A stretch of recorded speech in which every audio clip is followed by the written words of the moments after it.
नमस्कार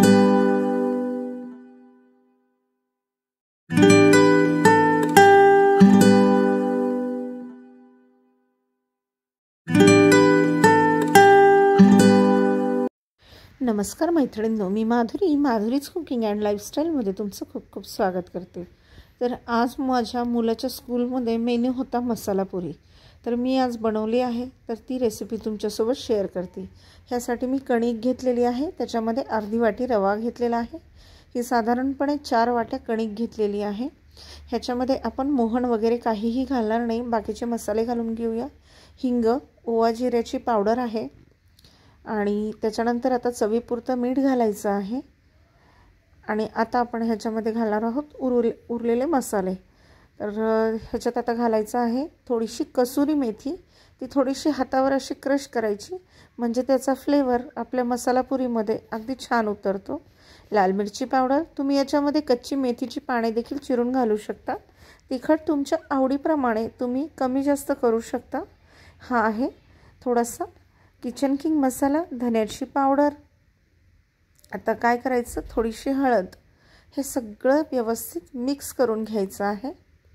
तर ही मसाला पुरी खायला खूप मस्त लागते। माझ्या मुलाच्या स्कूलमध्ये आठवड्यातून 1 दिवस स्कूल सांगते त्याप्रमाणे मेनू द्यायचा असतो।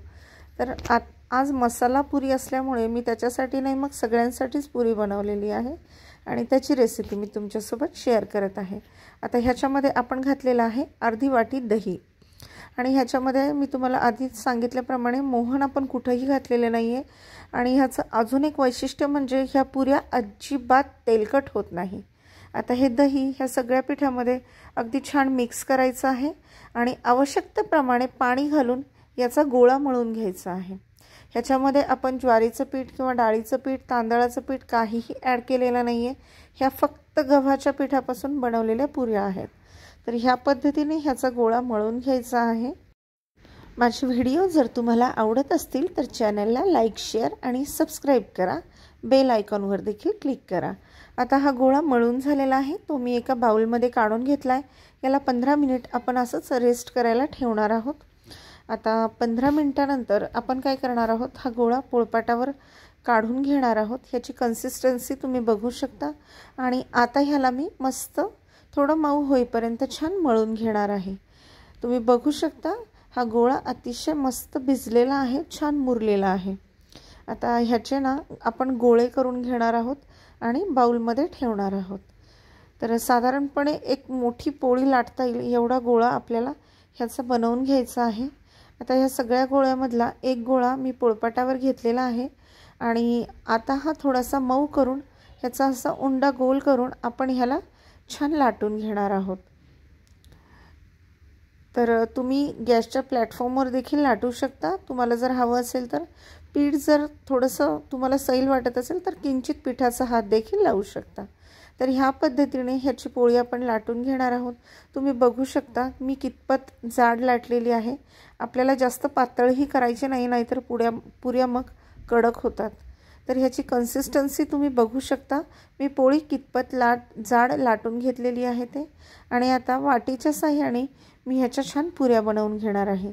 तुमच्या घरामध्ये जर वाटी ह्या शेपमध्ये अवेलेबल नसेल की ज्याला काठ आहे, तर तुम्ही एखाद्या डब्याचं झाकण देखील वापरू शकता। तर एका पोळीमध्ये साधारणपणे माझ्या 5 पुऱ्या बनवून झालेल्या आहेत। आता ह्याच पद्धतीने मी दुसरी पोळी देखील लाटून घेणार आहे। खूप जाडही नाही आणि खूप पातळही नाही, मध्यम आपल्याला पोळी लाटून घ्यायची आहे। तर ही पुरी खायला खूप खूप मस्त लागते। जेव्हा तुम्ही बनवाल ना तेव्हा तुमच्या लक्षात देखील येईल की ही पुरी अजिबात ऑइली होत नाही। आता हे सगळं काढून घेऊ आणि साईडला मी कढईमध्ये तेल गरम करण्यासाठी ठेवलेलं आहे, जोपर्यंत मी पुऱ्या करून घेत आहे। तर तुम्ही बघू शकता ह्या पुऱ्या माझ्या बनवून झाल्यात। आता आपण तेल गरम झालं की नाही चेक करूया। तर एक छोटासा असा गोळा करायचा आणि तो तेलामध्ये घालायचा। गोळा जर अलगद असा वर तरंगायला लागला की समजून घ्यायचं आपलं तेल तापलेलं आहे। आता ह्याच्यामध्ये पुऱ्या सोडून घ्यायच्या आहेत आणि मध्यम आचेवर आपल्याला ह्या पुऱ्या तळून घ्यायच्या आहेत। तुम्ही जर गॅसची फ्लेम मोठी केली तर पुऱ्या वरून तळल्या जातात आणि आतून त्या पूर्ण कच्च्याच राहतात। तर तुम्ही बघू शकता पुरीला किती सुंदर कलर आलाय आणि दुसरी गोष्ट म्हणजे अगदी पुऱ्या मस्त टम्म फुगलेल्या आहेत, एवढ्या छान की पाहता क्षणी कुणालाही ह्या पुऱ्या खाव्याशा वाटतील। तर ह्या पुऱ्या अशाच टम्म फुगतात आणि अजिबात ऑइली लागत नाही। त्याच पद्धतीने मी आता बाकी पुऱ्या देखील तेलामध्ये घालून तळून घेणार आहे। तर मैत्रिणींनो, ह्या ऑइली न होणाऱ्या पुऱ्या तुम्ही नक्की बनवून बघा आणि रेसिपी तुम्हाला कशी वाटली हे मला कमेंटमध्ये सांगायला अजिबात विसरू नका। तर ह्याच पद्धतीने मी बाकीच्या पुऱ्या देखील करून घेतलेल्या आहे आणि त्या मी आता प्लेटमध्ये सर्व करून घेतली आहे। तर आता ह्या टम्म फुगलेल्या पुऱ्या मी प्लेटमध्ये सर्व करून घेतलेल्या आहे।